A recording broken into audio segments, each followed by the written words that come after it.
তাই তুই নিয়ে এগুলো রুহির রুমে দিয়ে আয়। রুহি রুমে বসেই আস্তে আস্তে খাবে। আচ্ছা, আমি আগে খেয়ে নিই, তারপর ওকে দিয়ে আসবো। আমার খুব ক্ষুধা লাগছে।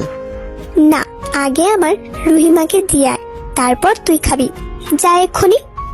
আমি আর কিছু না বলে আম্মুর হাত থেকে খাবারের বাটিটা নিয়ে রুহির বাসায় যেতে থাকি, কারণ আমি জানি রুহিকে যতক্ষণ পর্যন্ত খাবার না দিয়ে আসবো ততক্ষণ পর্যন্ত আমার কপালে খাবার জুটবে না। তাই মাঝে মাঝে ইচ্ছে হয় ওই রুহিকে আমার আব্বু আম্মুর গলায় ঝুলিয়ে দিয়ে আমি বনবাসে চলে যাই। আমি রুহিদের রুমের সামনে এসে কলিং বেল বাজাতেই রুহি এসে দরজা খুলে দিল। আর রুহি আমার হাতে খাবারের বাটি দেখে কিছু না বলে একটা হাসি দিয়ে নিজের রুমে চলে গেল। আমি খাবারগুলো নিয়ে ওর রুমে আসলাম আর রুহিকে বললাম, রুহি এই নে তোর খাবার। তোর নাকি হাত কেটে গেছে, তুই চামচ দিয়ে আস্তে আস্তে খা। আমি গেলাম। আমার কথা শুনে রুহি বলল, একটু দাঁড়াও, আমার একটা কথা আছে, রাখবে প্লিজ? কি কথা বল শুনি। রাখার মতো হলে রাখবো। আমার হাতটা কেটে গেছে আর চামচ দিয়ে খাইতে আমার ভালো লাগে না, তুমি একটু আমাকে নিজের হাতে খাইয়ে দাও না প্লিজ।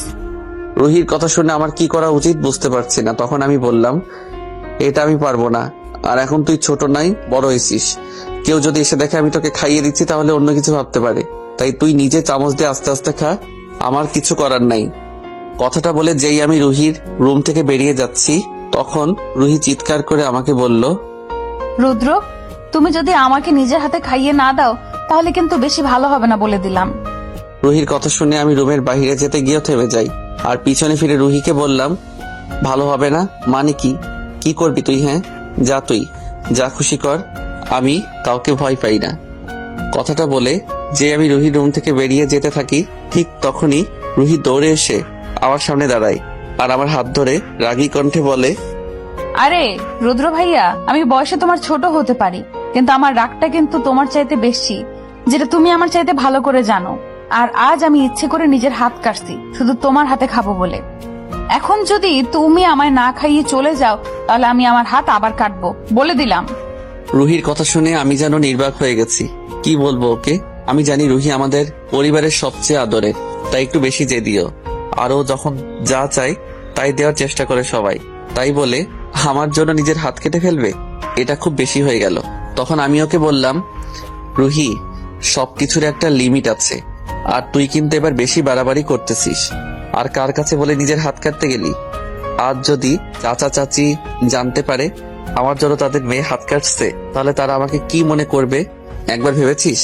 তাই তোকে ভালোভাবে বলছি, এরকম পাগলামি আর করিস না প্লিজ বোন। কিন্তু কথাটাই আছে, চোর শুনি না ধর্মের কথা। রুহির ক্ষেত্রেও তার ব্যতিক্রম না। সে উল্টা আমাকে ধমক দিয়ে বলল, আমি কি তোমার কাছে এত নীতিবাক্য শুনতে চাইছি? আর আব্বা আম্মু কি ভাববে সেটা পরে বোঝা যাবে। আমার একেবারে কাছে এসে বলল, এখন বলো, তুমি আমাকে খাইয়ে দিবে নাকি চাকুটা এনে কাজে লেগে যাব? আর তুমি তো জানোই আমি যা বলি তাই করি। রুহির কথা শুনে বুঝে গেলাম ওকে না খাইয়ে দিলে আমাকে এখান থেকে ছাড়বে না। আর ওকে দিয়ে বিন্দু পরিমাণ বিশ্বাস নাই, কারণ আবার যদি হাত কেটে বসে তাহলে আবার বিপদ হয়ে যাবে। তাই ওকে যত তাড়াতাড়ি খাইয়ে দিয়ে এখান থেকে কেটে পড়লেই বাঁচি। তখন আমি বললাম, ওই শাকচুন্নি, একদম কাছে আসবি না, সামনে থেকে সরে গিয়ে বিছানায় বস, আমি হাত ধুয়ে আসছি। তোকে তো আবার খাওয়াতে হবে, না হলে আমার কি আর রক্ষা আছে? কথাটা বলে যখন ওয়াশরুমে যাচ্ছি হাত ধোয়ার জন্য তখন পিছন থেকে রুহি হাসতে হাসতে বলল, ওলে বাবা, আমার জামাইটা কত কিউট করে রাগ করে। ওই কি বললি তুই?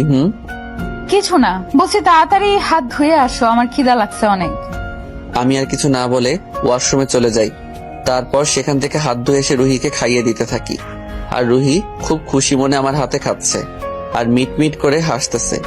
রুহির হাসি দেখে আমার মাথায় একটা বুদ্ধি আসে, ওকে একটু সাহায্য করার।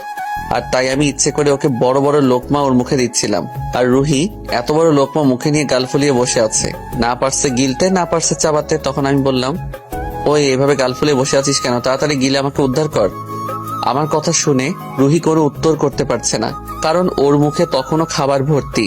তখন রুহি মুখে খাবারগুলো আস্তে আস্তে শেষ করে আমাকে বলল, আমি জানি তুমি আমাকে ইচ্ছে করে এত বড় বড় লোকমা আমার মুখে দিচ্ছ যাতে আমার খাবার খেতে কষ্ট হয়। তুমি জানো না মেয়েরা এতগুলো একসাথে খেতে পারে না, মেয়েরা ছোট ছোট করে খাবারের লোকমা কত কিউট করে খায়।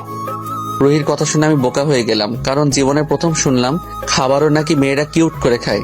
তখন আমি বললাম, আচ্ছা মানলাম, মেয়েরা খাবার কিউট করে ছোট ছোট লোকমা করে খায়, কিন্তু তুই তো মেয়ে না,